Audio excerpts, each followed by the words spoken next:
Hey, Read Through the Word. Today is January 11th, and today's lesson is called Fingerprints. I named it a few different things, but this is where I settled in on. And we are in a actually large chunk that I want us to read together. But in your lesson, I've just written down Genesis 30, 27 through 43. 37 through 43. It actually, the story part of it starts back in verse 25. But I think we're just going to leave that alone. So, in that first section about Jacob's wealth increasing, and then he says, let's see, 31, 25. It says, soon after Rachel had given birth to Joseph, Jacob said to Laban, please release me so I can go home to my own country. Let me take my wives and children, for I've earned them by serving you, and let me be on my way. You certainly know how hard I've worked for you. Please listen to me, Laban replied. I've become wealthy, for the Lord has blessed me because of you.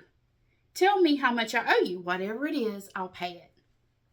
Jacob replied, you know how hard I've worked for you, and how your flocks and herds have grown under my care. You had little indeed before I came, and your wealth has increased enormously. The Lord has blessed you through everything I've done. But now what about me? When can I start providing for my own family? What wages do you want? Laban asked again. Jacob replied, don't give me anything. Just do this one thing, and I'll continue to tend and watch your flocks. Let me inspect your flocks today and remove all the sheep and goats that are speckled or spotted, along with all the black sheep. Give these to me as my wages. In the future, when you check on the animals you've given me as my wages, you'll see that I've been honest. You can find my flock. If you find in my flock any goats without speckles or spots, or any sheep that are not black, you know that I've stolen from you. All right, Laban replied. It will be as you say. But that very day, Laban went out and removed the male goats that were streaked and spotted, all the female goats that were streaked, speckled, and spotted, or had white patches, and all the black sheep. He placed them in care of his own sons, who took them a 3 days' journey away from Jacob was. Meanwhile, Jacob stayed and cared for the rest of Laban's flock. Laban is a mess. Okay. Then Jacob took some fresh branches from poplar and almond and plane trees and peeled off strips of bark, making white streaks on them. And then he placed these peeled branches in the watering troughs where the flocks came to drink, for that is where they mated. And when they mated in front of the white streaked branches, they gave birth to young that were streaked, speckled, and spotted. Jacob separated those lambs from Laban's flock, and at mating time he turned the flock to face Laban's animals that were streaked or black. This is how he built his own flock instead of increasing Laban's. Whenever the stronger females were ready to mate, Jacob would place the peeled branches in the watering troughs in front of them, and they would mate in front of the branches. But he didn't do this with the weaker ones. So the weaker lambs belonged to Laban, and the stronger ones were Jacob's. As a result, Jacob became very wealthy, with large flocks of sheep and goats, female and male servants, and many camels and donkeys. Okay. So, here we go. All right, Lisa, this is just a bunch of hocus pocus. This just sounds weird. I know it does. But, stick with me. Okay, so we're going to talk about this today. That as we're looking at this, and as you continue to read, we've just started. We're still in the book of Genesis. And we've got a long way to go until December 31st together. Always in the front of your mind, remember that God is the hero of the story. If we're looking at, and I will say this so many times, you'll be tired of me saying it, but hang with me. that when we look at behaviors of people, that but just because people are recorded in the Bible means that God's okay with what they do. Now, I'm not talking about Jacob, but he does some things. Well, marrying 2 women, God's not okay with. He just records it, and we're going to see how big an issue it creates throughout the rest of the book. But that at the forefront, he's the hero of the story, and so I'm always going to say the first thing we need to look at when we read a text is, what does this show me about God? And that's where I'm going today, is what does this teach me about who God is and how he works? Okay, this section of Genesis can be very odd and very confusing. Many actually use this passage to make fun of the Bible and see, oh, superstition, and this is weird. But the truth is, now, I'm an English teacher, but that doesn't mean I get it right, and I invent words sometimes. And I constantly tell my students, and I will constantly say here, too, you can't outthink God. I don't outthink is not a word, but you can't outthink him. I think when we go to the Bible, so many times we think that God doesn't know what we know, or God's not advanced as we are. And we need to get rid of that thinking. That if we remember, he's the hero of the story. He knows more than we do. That what we find out is science is just now catching up to Genesis. Remember that God wanted this recorded, as confusing as it seems. You know, there are, and we've already seen that as we've been reading. I mean, we don't know the names of Adam and Eve's other children. We don't know the names of every other person that lived on the face of the earth. We don't know that.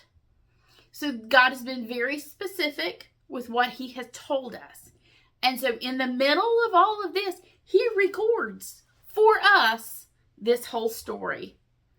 And so therefore, we need to pay attention. So Jacob wants to leave Laban and return home. It's always not funny, haha, but funny, ironic, that Jacob the deceiver is constantly being deceived by Laban. Laban tricked him into marrying Leah, and then there's Leah and Rachel, and then we're going to have the concubines involved as well, and then now Laban's playing switcheroo with the flocks, and so Mr. Deceiver that deceived his father is having everything, the wool, pulled over his eyes. But what we see, though, is that God has blessed Laban through Jacob. And Laban at least sees that. Laban lets Jacob name his wages. So, here's what we need to look at. Now, I am putting in your notes today some super, 1, fun, and 2, nerdy links. For those who want to go chase what I'm telling you. I had even more. And I decided it was a little much. So I backed off on it. So what we see is that Jacob put the peeled sticks in the watering trough. It's not a magic trick. It's not a magic trick. Hold on. The flocks bred near the watering troughs. Now let's see. Without getting to, we're talking animal husbandry here and mating of animals. And so let's see how I do talking about this. It had nothing to do, if you go back and reread it and you talk about where the watering troughs are. There's Laban's watering troughs and there's Jacob's watering troughs. And he said he would put the sticks in and that they would face a certain way. It had nothing to do about where their face was, looking at sticks that made them have certain animals. It had to do with where the U-E-W-E, female, face is in the water, which means the other part of her was the other way. And he made sure it was facing away from, there was the female sheep, the watering trough, and then there was Laban's animals and their watering trough. So he made sure that there was no way that Laban's sheep could get near that end of the female sheep. You get what I'm saying? So therefore, he could guarantee what animals mated with his females.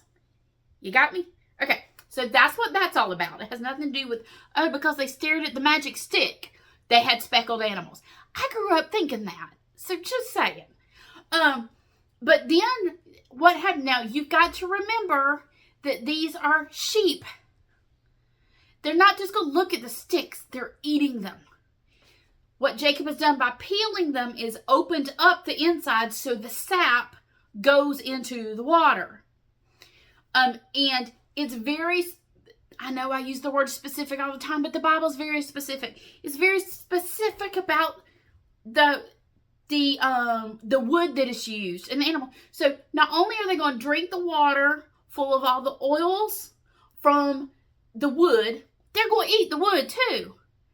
And this is a common practice in ancient lands where green pastures does not mean what we think green pastures mean, and we'll talk about that later. There's not a whole lot of pasture land in a desert area. And so they are going to actually eat the sticks too, because they're herbivores, and that's what they do. Okay, so Jacob needs to have the animals with genetic traits for stripes, spots, and mottled to outbreed the solid colored flocks. So that's what the whole water trough has to do with. There needs to be a knowledge of animal feeding and mating behavior. Now, we have bought into the evolutionary mindset that people were dumb and then through evolution have become smart. No, God created the smartest man that ever lived, Adam, who named all the animals in a really quick time before sin had compounded his brain. Just because this is around 1800 BC, and the father of genetics is Gregor Mendel. It was the 1800s AD. You know, if you did Punnett squares in high school biology, if you remember those, I'm not a science teacher, but this stuff fascinates me because it's all about God. So this is 3,000 years before all of those squares and understanding dominant and recessive traits. But if you've been a shepherd that long, you sort of figure it out and see things without having the Punnett square.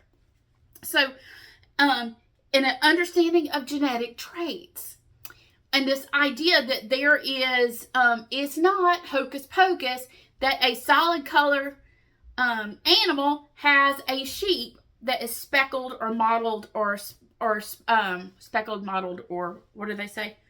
Stripes, spots, and mottled. And speckled, it says speckled too.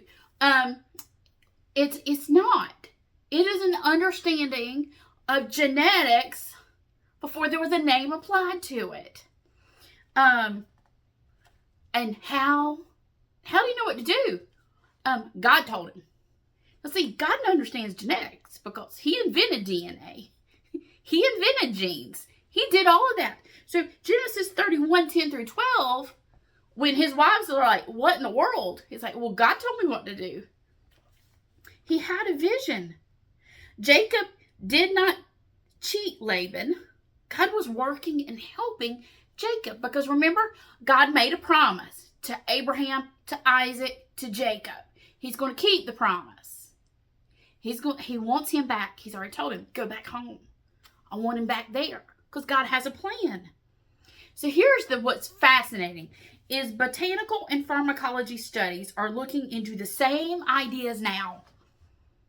I've actually linked you to a study done about sheep and what we can feed them to increase their when they mate, the strength, to increase their strength, female sheep strength, so that when they mate they have healthy babies baby lambs.